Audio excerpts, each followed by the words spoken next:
పెళ్ళయిందా?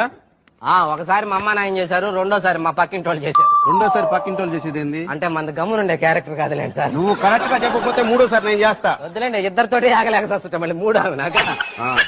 అనుభవం దేంట్లో? దేంట్లో? అంటే నాక పెళ్ళంట్రీ, మళ్ళీ ఇప్పుడు అనుభవం అంటుంట్రీ.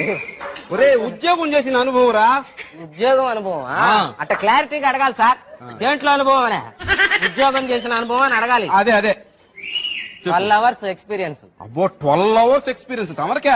ఉంచుకోలేక పంపించేశారు. ఏం చేసావు? చిన్న పొరపాటు, అదే పెద్ద పొరపాటు కూడా కాదు. చిన్న పొరపాటు చేస్తే ఎవరిని పంపిస్తారంట మేడం? తీసేశారు ఇక్కడ, మేమే ఉదాహరణ దానికి. ఏందో చెప్పా పొరపాటు?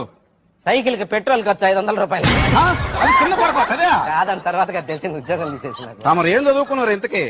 MBA అడ్మినిస్ట్రేషన్ చేద్దాం అనుకున్నా, చేయకూడదన్నారు. ఏమో, దానికి 10th క్లాస్ పాస్ కావాలంట కదా. 10th class pass